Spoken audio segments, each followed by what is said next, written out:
Hello viewers, আসসালামু আলাইকুম। Candid recipe থেকে সুস্বাগতম।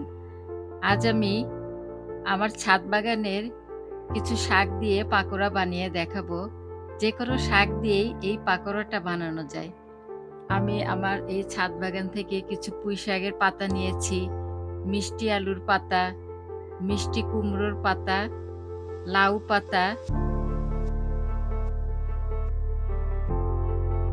কিছু সজনে পাতাও নিয়েছি। এরপর এগুলো একটু সুন্দর করে ধুয়ে কুচি কুচি করে কেটে নিচ্ছি।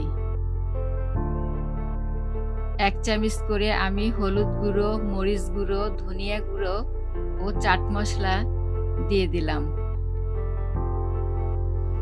১ চামচ রসুন বাটা, ১ চামচ আদা বাটা, কাঁচামরিচ কুচি, পেঁয়াজ কুচি,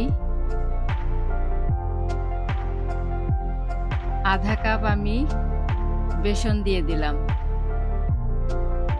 ৩ চামচ কর্নফ্লাওয়ার দিলাম।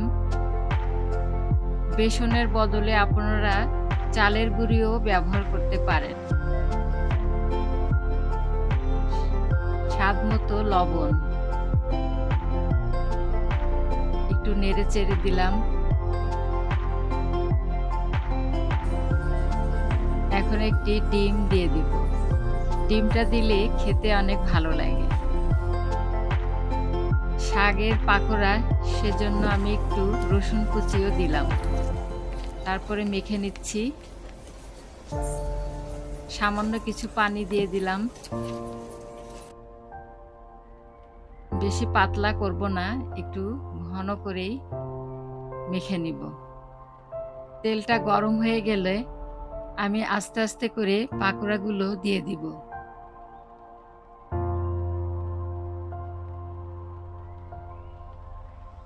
চুলার আঁচ মিডিয়াম করে আমি ভেজে নিব। এক পাশ হয়ে গেলে আরেক পাশ উল্টিয়ে দিব। একটু মচমচা করেই ভেজে নিব। একটি টিস্যুতে উঠিয়ে নিব যাতে তেলগুলো শুষে নেয়। তৈরি হয়ে গেল আমার ৫ রকমের শাকের পাকোড়া। সাবস্ক্রাইব করে বেল আইকন চেপে আমাদের সাথেই থাকুন। আমার এই ভিডিওটা দেখার জন্য অনেক অনেক ধন্যবাদ। সবাই ভালো থাকবেন, সুস্থ থাকবেন। আল্লাহ হাফেজ।